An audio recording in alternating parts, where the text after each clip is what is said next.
damos la bienvenida a Salud Ahora. En el programa de hoy conoceremos la historia de Quirón Salud Málaga, que este mes de noviembre cumple 15 años. También sabremos cómo consumir productos de Navidad de cara a estas fiestas de manera saludable. Y conoceremos un estudio de investigación sobre artritis reumatoide de manos de investigadores de IRIMA Plataforma Bionam. El personaje de la semana, la jefa de nefrología del Hospital Regional Universitario de Málaga, Verónica López. Verónica López, jefa de servicio de nefrología del Hospital Regional Universitario de Málaga. Bienvenida, muchas gracias por acompañarnos en Salud Ahora. Hola Marina, muchas gracias por haberme invitado. Bueno, vamos a hablar hoy de nefrología. Es una especialidad médica transversal y que ha de trabajar conjuntamente con otras especialidades. ¿Cómo la definiría? ¿En qué consiste? ¿A qué se dedican los nefrólogos? Bueno, pues muy buena pregunta. Lo primero, me gusta decir que nuestra especialidad es una especialidad desconocida para la población en general, y los nefrólogos pues, nos dedicamos fundamentalmente a cuidar y a tratar las enfermedades que afectan a los riñones. Nosotros tratamos, los riñones tienen múltiples funciones. La más conocida, la que la mayoría de las personas, de la población general conoce, la de la formación de la orina, la de eliminar las sustancias de desecho, pero los riñones tienen, como digo, múltiples funciones, como es el control de la tensión arterial, el control del volumen, consigue o hace que no nos hinchemos, también una función muy importante dentro de la nutrición, del metabolismo, del hueso, de que los huesos estén bien formados, también una función muy importante para evitar la anemia. Entonces los nefrólogos lo que nos dedicamos básicamente a cuidar de esos riñones y de tratar de que todas esas enfermedades, todas esas patologías pues no ocurran. Bueno, entonces en ese sentido, por eso es muy importante la colaboración con otros especialistas, que es un poco la pregunta que me hacía, ¿no? Somos una especialidad transversal por ese motivo, ¿no? Porque tenemos que consultar, o nuestros pacientes son pacientes crónicos y tenemos que consultar con todos esos especialistas, pues nutrición, en el endocrino, el cardiólogo, por la afectación del riñón con todas esas funciones. Bueno, se ocupan de la salud renal, sin lugar a dudas, de la prevención y también del cuidado posterior de un trasplante de riñón. Luego hablaremos más adelante de los riñones. ¿Por qué es importante tener una buena salud renal? En cierto modo un poco ya lo has respondido, ¿no? Porque es tan transversal que todo acaba, pero bueno, un poco por abundar en esto. ¿Qué problemas sobre todo puede ocasionar no tener una buena salud renal? Sí, es fundamental tener una buena salud renal por todas estas funciones que tienen los riñones, que cuando no tenemos una buena salud renal terminamos perdiendo, y porque además la enfermedad renal crónica es una enfermedad que no tiene cura, por así decirlo. Un paciente cuando desarrolla una enfermedad renal crónica es irreversible. Podemos conseguir frenar esta enfermedad, pero no podemos conseguir curarla, ¿no? Por eso es muy importante intentar evitarla, tener una buena salud renal, intentando evitar pues todos los factores que pueden hacer que perdamos la función de nuestros riñones. Por eso es muy muy importante, porque una vez se establece la enfermedad renal crónica ya es irreversible. ¿Qué factores, además de los genéticos, pueden ocasionarla? Pues los factores genéticos son importantes, pero no son los más importantes. Tenemos factores genéticos que son causantes de enfermedades como la glomerulonefritis, la poliquistosis, pero los principales factores que hacen que nuestros riñones funcionen mal son los factores de riesgo, ¿no? Los factores que podemos incluso evitar, factores de riesgo cardiovasculares como la tensión alta, la diabetes. La diabetes a lo mejor no podemos evitar que ocurra, pero sí que podemos conseguir controlarla, ¿no? En muchos pacientes, ¿no? Luego también factores como la obesidad, el sedentarismo, son factores de riesgo que van a terminar afectando a los riñones, y es muy importante controlarlo. También la existencia de enfermedades previas, ¿no? Como he dicho, la diabetes. Es decir, podemos conseguir no tener diabetes si nos cuidamos, si no somos obesos, si hacemos deporte. Y controlar esa diabetes es muy importante, es una de las principales causas de enfermedad renal avanzada y de que los pacientes terminen necesitando diálisis. Entonces, pues muy importante el control de esas enfermedades existentes como la hipertensión, la diabetes. También muy importante que muchos pacientes, muchas personas sanas incluso lo desconocen, los fármacos. El abuso de ciertos fármacos como los antiinflamatorios, el tomar antibióticos de forma incontrolada, sin un control por el médico de atención primaria, afecta también a los riñones, y todo eso es muy importante controlarlo. Ha mencionado la diálisis. bueno, toda aquella persona que conoce a alguien que se dializa sabe lo que es, pero bueno, mucha gente no tiene muy claro qué hay tras esa pared que se ve delante del Hospital Regional de Málaga verde, y que sabe que hay personas que van varios días a la semana y están durante horas. ¿Qué se hace allí? ¿En qué consiste? Pues muy buena pregunta. La diálisis es un tratamiento médico que nos permite, por medio de una máquina, conseguir hacer la función que nuestros riñones no pueden hacer por ellos mismos, pues porque están enfermos, ¿no? Entonces es un tratamiento que nosotros podemos aportar en los pacientes con estadios ya muy avanzados, cuando ya los riñones funcionan, para que así lo entiendan, por debajo de un 10%, ¿no? Entonces hay varios tipos de diálisis. Tenemos la diálisis a la que más eligen los pacientes, la hemodiálisis, ¿no? Que consiste que es una máquina, a través de unos catéteres, pues extrae la sangre del organismo, y a través de unos filtros esa sangre se limpia de toxinas y vuelve a ser introducida en el organismo, pues ya limpia, ¿no? Un poco así para que se pueda entender. Esa es la hemodiálisis, que se hace 3 veces a la semana, que el paciente tiene que ir a un centro hospitalario o bien a un centro fuera del hospital, pero también a un centro médico, asistido por profesionales. Pero también tenemos la hemodiálisis domiciliaria. Esa es una técnica que es verdad que tienes que tener unas características muy especiales, no puede hacer a todos los pacientes, porque el que se dializa es el propio paciente. Entonces esta técnica permite al paciente sobre todo autonomía, que pueda realizarla en casa cuando mejor le venga. Si un paciente que trabaja, pues puede conectarse en casa pues por la noche cuando llega de trabajar. Se hace casi todos los días de la semana, pero menos tiempo. Entonces además es más fisiológica, por así decirlo, el organismo pues se queja menos, ¿no? Y luego tenemos otro tipo de diálisis, que es la diálisis peritoneal, que esa también se hace en el domicilio, también es una terapia domiciliaria y permite que el paciente sea mucho más autónomo, pero no se hace a través de la sangre, sino se hace a través se implanta un catéter en el peritoneo, en el abdomen.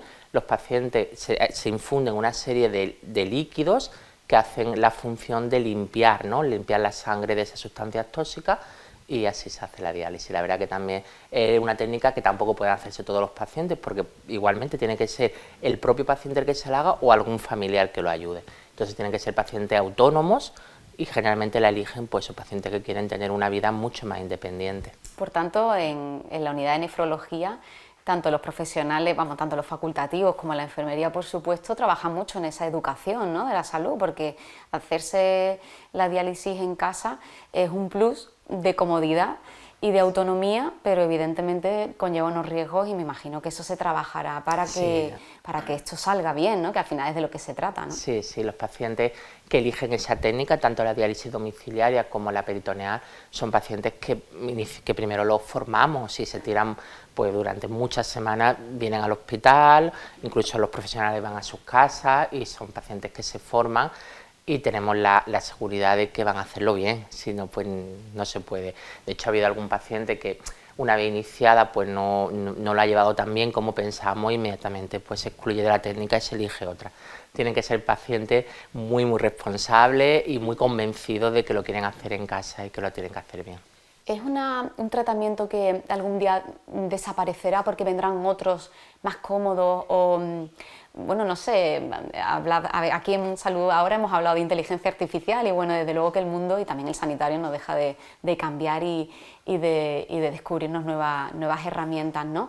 ¿La diálisis, tal y como está concebida actualmente, llegará a un futuro en el que no exista o exista de otra forma? Bueno. No tenemos la bola de cristal, ya quisiéramos, ¿no? Igual en un futuro, muy futuro, sí, pero yo por creo ahora que, es imprescindible, ¿no? Ahora mismo no está en estudio que consigamos eliminar la diálisis. Sí que podemos, lo más importante, podemos conseguir, no todos los pacientes, porque hay pacientes que han llegado a diálisis pues, por enfermedades inmunológicas o por ciertos problemas que no podemos evitarlos, pero un porcentaje muy importante de pacientes sí podrían evitar llegar a la diálisis si se cuidan, si controlan pues todos estos factores de riesgo que hemos dicho antes, ¿no? Todos los factores de riesgo cardiovasculares, la obesidad, el sedentarismo, la hipertensión, el tabaco, fundamental. El tabaco le hace mucho daño a nuestros riñones, entonces sí que conseguiríamos no llegar a la diálisis. Yo creo que eso es muy importante. Y luego también otras opciones que tendríamos para no llegar a la diálisis es recibir un trasplante renal antes de llegar a la diálisis. Eso hoy en día es posible, pero sobre todo si tienen un donante de vivo. y bueno, yo creo que es muy importante que todo paciente que tenga una enfermedad renal crónica avanzada, ya en etapa, pues no vamos a decir terminales, porque a mí no me gusta usar esa palabra, pero sí ya avanzadas, que van a empezar diálisis, tiempo antes se preparen e intenten pues tener un donante de vivo, porque es el mejor tratamiento que pueden recibir sin duda nuestros pacientes. Le aportan muchísima calidad de vida, muchísima supervivencia, y el riesgo para la persona que dona es mínimo. Nosotros nunca vamos a permitir que un donante done si pensamos que va a tener algún riesgo. Luego, evidentemente, no podemos controlarlo todo, pero si tenemos la mínima duda de que esa persona va a tener algún problema por donar un riñón, nunca lo vamos a permitir. Entonces, son personas muy sanas, y hacemos unos estudios muy exhaustivos para que esa persona pueda donar, y es lo mejor que puede recibir un paciente con una enfermedad renal ya en etapas muy avanzadas. Hablando de trasplante, sus pacientes, muchos de sus pacientes conviven con esa incertidumbre de estar en la lista de espera para recibir un trasplante cuando hablamos de donante fallecido, no de donante vivo, o bueno, en caso de donante vivo que pueda ser cruzado, que de esto hablaremos ahora para que la gente en casa entienda esto cómo funciona. ¿Cómo se gestiona esa incertidumbre del paciente a nivel emocional en la consulta de nefrología? Pues la verdad es que es complicado porque es cierto que cuando un paciente empieza diálisis o está a punto de tener que necesitar diálisis, porque ellos evidentemente te preguntan, y esto para toda la vida, tengo otras opciones, ¿no? Y nosotros cada vez le intentamos hablar a los pacientes antes del trasplante, pero evidentemente hay un tiempo de espera, no tenemos órganos para todos los pacientes en el momento que lo necesitan.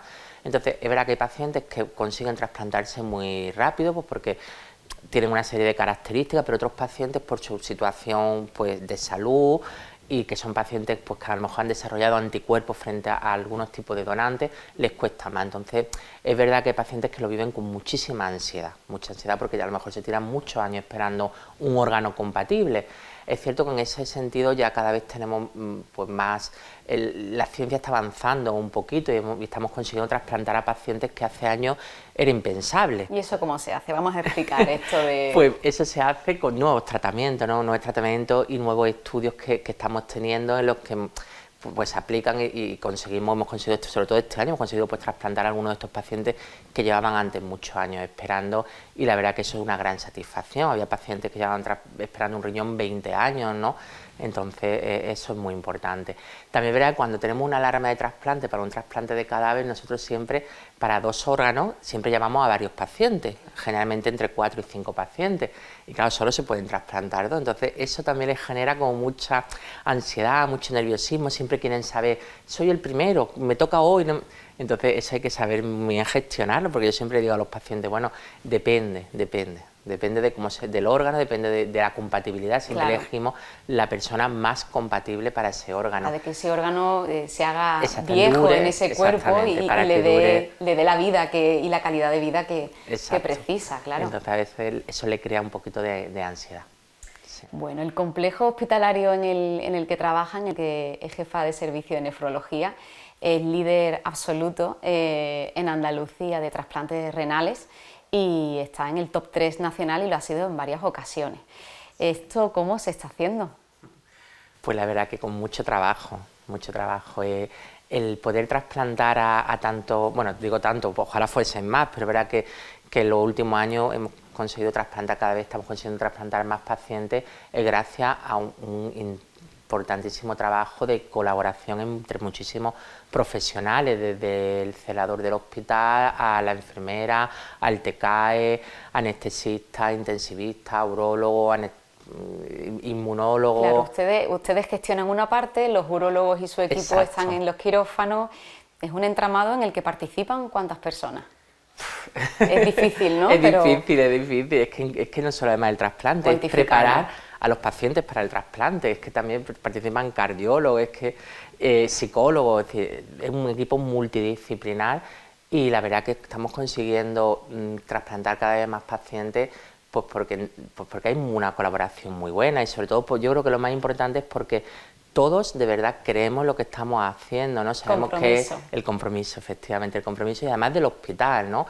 Un hospital como es Carlos Haya, que bueno, un hospital grande, pero siempre es pequeño, ¿no? Porque siempre está siempre tan, como dicen los pacientes, tan lleno, ¿no? Pues cuesta mucho, y la verdad es que en ese sentido el hospital pues también le da mucha prioridad al tema de los trasplantes, y eso es muy importante. En ese sentido, pues la verdad que muy bien. Y es yo lo que digo, porque todos tenemos claro que es el mejor tratamiento que le podemos ofertar a nuestros pacientes con enfermedad renal crónica. Entonces yo creo que cuando te lo crees, pues las cosas, aunque cuesta, aunque hay mucha sobrecarga de trabajo, pero al final las cosas fluyen, y por eso yo creo que estamos consiguiendo trasplantar cada vez más pacientes. Querer es poder, ¿no? Que se dice, siempre que se tengan las herramientas y los profesionales con los que se dispone el equipo. Pues Verónica López, muchísimas gracias por habernos acompañado en Salud Ahora, por haber hablado con nosotros de algo tan importante como la salud renal, para que la gente se cuide en casa, para que sepan cómo tenemos que hacerlo de manera adecuada. Y bueno, pues aquellas personas que puedan estar en un momento más delicado, pues sepan que la esperanza del trasplante está ahí, y de muchísimos otros tratamientos que llevan a cabo en su unidad. Muchas gracias. Muchas gracias, Marina.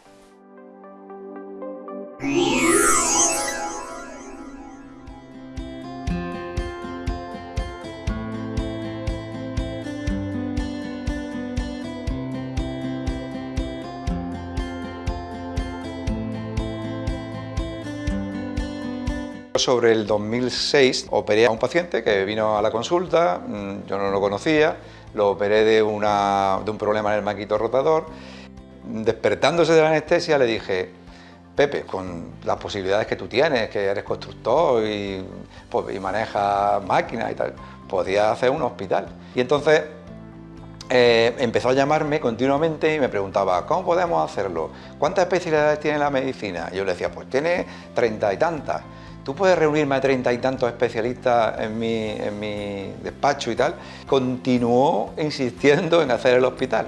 Y entonces aquí estaba construyendo un hotel y estaba construyendo una torre de oficinas. Entonces cambió el proyecto, y una vez hecho el hospital dijimos: bueno, ¿y ahora qué? ¿Y ahora cómo no? Entonces él por su cuenta empezó a buscar grupos hospitalarios nacionales que estuvieran interesados, y al final Quirón se quedó con toda la estructura, con todo el hospital, y pudo empezar el hospital a funcionar.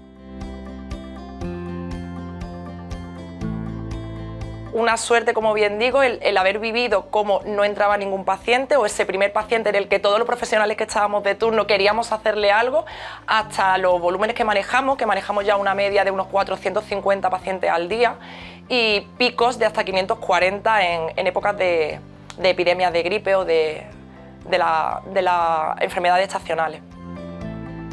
La llegada del hospital a Málaga hace 15 años supone una disrupción absoluta en la ciudad, porque es el primer modelo de hospital privado que existe en la provincia. Y ese es el motivo por el que yo acepté el proyecto. Yo siempre he sido un gran defensor del modelo hospitalario como modelo de funcionamiento de la sanidad. Es el modelo que ha tenido siempre la sanidad pública, y precisamente la llegada de Quirón lo que consigue es que funcionemos como hospital integral, en el que el paciente entra y no tiene que salir absolutamente de él para su atención, y ese modelo fue absolutamente disruptivo. El crecimiento que hemos tenido de número de pacientes, de patología y de complejidad ha sido brutal. Fue el primer hospital como tal privado que hubo en Málaga, en una ciudad en la que solamente había clínicas, y eso pues fue muy bien aceptado por los pacientes, porque vieron que tenían un espacio de atención de calidad, en el cual pues podían tener todos los servicios que un hospital requería y necesitaba. Y ese fue el principio, claro, los principios, como todos los principios, difíciles, aunque era el Grupo Quirón y tenía mucho nombre y tal. Al principio pues te sentabas en la consulta y aparecían 5 pacientes, 4 pacientes. Ahora te sientas en la consulta y no solo tienes 30 pacientes, sino que es que hay que tener filtros para que no, porque es que se llena la consulta. La evolución del hospital ha sido espectacular, y ha sido en base a lo que es la demanda de la población malagueña. El hospital no ha parado de crecer, y este es un poco el ejemplo, ¿no? Un hospital que empieza siendo asistencial, luego incorpora la parte investigadora y finalmente se incorpora también a la docencia. Es un hospital en crecimiento continuo. La verdad que hemos evolucionado durante estos 15 años de manera, creo yo, muy satisfactoria. Al principio comenzamos 5 compañeros, y luego fuimos creciendo poco a poco conforme la demanda iba aumentando, y fuimos dividiéndonos como diría yo, como si fuera un embrión en diferentes unidades. Efectivamente, la sensación de que Quirón lleva toda la vida en Málaga la he vivido yo personalmente, que desde hace un par de semanas es el hospital en el que más tiempo he ejercido mi carrera como cirujano.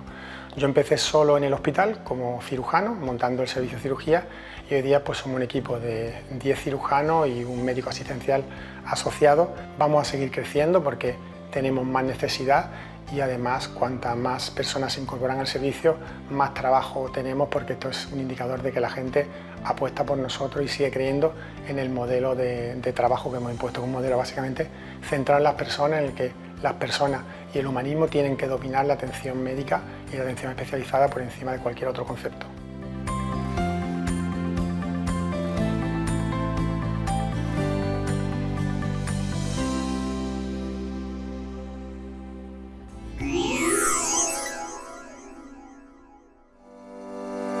Con la proximidad de las fiestas navideñas, desde la Delegación Territorial de Salud y Consumo queremos haceros una serie de recomendaciones. En primer lugar, procura realizar un consumo responsable. Adelanta las compras navideñas en la medida de lo posible. Haz una comparativa de precio y establecimiento. Exige siempre el ticket de compra, ya que es obligatorio para poder realizar cualquier reclamación posterior en caso de que sea necesario. Y recuerda que los consumidores tienen los mismos derechos en esta época que en cualquier época del año. Con respecto a la compra de pescado y mariscos, es fundamental fijarse en el olor, que la piel sea brillante, que los ojos no sean opacos ni estén hundidos, y que las agallas sean de color rojo o rosado, ya que esto determinará el nivel de frescura del alimento. Otro de los productos más demandados en esta época son los productos ibéricos, jamones o derivados. En relación a esto, fíjate muy bien en la denominación del artículo, en que la fecha de duración mínima o caducidad, y sobre todo lo que determina la denominación es la designación por la alimentación del animal, o sea, la indicación si se ha alimentado de bellota, de cebo de campo o de cebo, y es porque esto no debe hacer confundir la calidad del producto. Otros alimentos que son muy demandados en esta época son los dulces navideños. En relación a esto, fíjate bien en la fecha de caducidad, ya que suele ser de 11 meses, turrones, mantecados, etcétera. Muy importante mirar el lote y la fecha de consumo preferente, y en este caso la información sobre alérgenos, ya que muchos de ellos contienen almendra, que es uno de los alimentos que la Comunidad Económica Europea determina como tal. Con respecto al roscón de Reyes, si este es de nata, fíjate muy bien que sea nata de verdad, que no sea un mix de origen vegetal, porque en este caso no puede indicar que el artículo sea de nata, sino que tenga sabor a nata. En resumen, la información alimentaria que no debe confundir sobre las características del alimento, no debe atribuirle efectos o propiedades que no posea, no debe atribuirle las propiedades de prevenir enfermedades o curarlas, y la información obligatoria debe ser accesible y legible. La información obligatoria es la siguiente: denominación, la razón social o responsable, la fecha de duración mínima o caducidad, el país de origen y la información nutricional.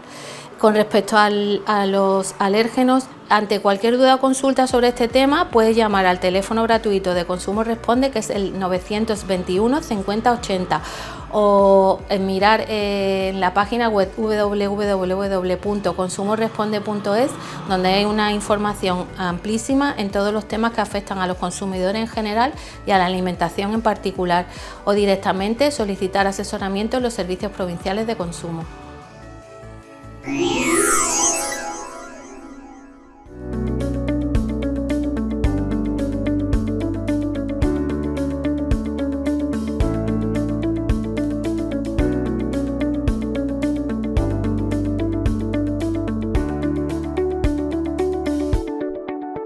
La artritis reumatoide es una enfermedad crónica que causa daño articular y discapacidad.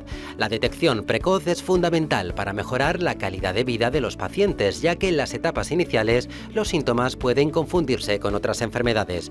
Por este motivo, investigadores de IBIMA Plataforma Bionan están trabajando en un estudio que permita contar con un tratamiento más efectivo.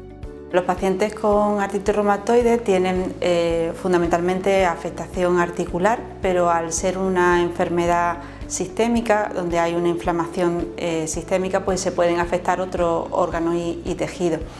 A nivel articular, que es lo principal, si la enfermedad no se trata y sigue su evolución, pues puede causar daños con el tiempo a nivel de hueso, cartílago, puede producir erosiones, deformidades, y esto llevará a que el paciente no pueda hacer sus actividades diarias de manera normal, por lo tanto a una discapacidad.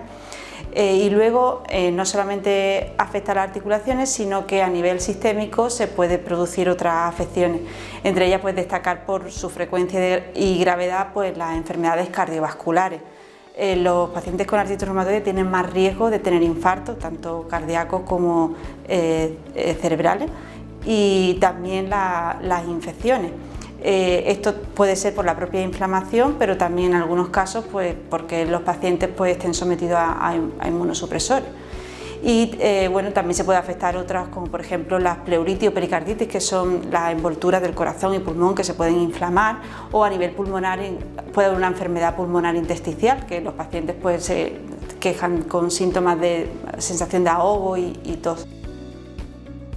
Para este equipo es importante identificar posibles dianas terapéuticas que les permitan mejorar la eficacia del tratamiento de la artritis reumatoide, con capacidad para realizar un tratamiento personalizado. Identificar una serie de biomarcadores que nos permita pues, anticipar de qué pacientes pueden responder mejor que otros al tratamiento y así hacer una medicina más precisa. De hecho, esta enfermedad, la artritis reumatoide, tiene muchos tratamientos actualmente y esto pues, nos permite controlar mucho mejor la enfermedad. La investigación continua en el campo de la artritis reumatoide permite desarrollar estrategias de tratamiento más efectivas y mejorar los resultados a largo plazo. Sin embargo, no sabemos a priori qué pacientes son los que van a responder y quiénes no. Y esto es importante porque, bueno, de alguna manera, al hacer esto tenemos que esperar a que el paciente tome el tratamiento, esperar un tiempo a que el tratamiento ejerza su efecto y, bueno, pues también se producen efectos adversos. Aproximadamente, para que nos hagamos una idea, el tratamiento estándar, que son los fármacos más sencillos que utilizamos para la artritis reumatoide, son efectivos en poco más de la mitad de los pacientes y entonces en el resto de pacientes tenemos que pasar a una segunda línea que es más importante, más severa. Aquí esto es el motivo, el punto en el que nosotros vamos a estudiar los pacientes. Los hallazgos conseguidos hasta ahora subrayan la necesidad de un enfoque integral en el cuidado de estos pacientes para identificar posibles dianas terapéuticas y mejorar la eficacia del tratamiento de la artritis reumatoide, ofreciendo la oportunidad de personalizar el tratamiento para cada paciente. Esto nos lleva cada vez más a la medicina personalizada y es pues, tener tratamientos específicos de manera más precoz, lo que permite pues, que los pacientes sean tratados antes y evita pues, líneas de tratamiento sucesivas que no van a ser eficaces y que pueden provocar efectos adversos. Además, al hacer una búsqueda de nuevas dianas, de nuevos biomarcadores, también encontramos o estudiamos mecanismos de la patogenia de la enfermedad, que a su vez esto abre nuevas líneas en búsqueda de nuevas dianas y nuevos tratamientos. Y es que encontrar biomarcadores diagnósticos, pronósticos y de tratamiento favorecerá que la evolución de esta enfermedad crónica sea menos progresiva y que por tanto el paciente tenga una mejor calidad de vida y menos complicaciones.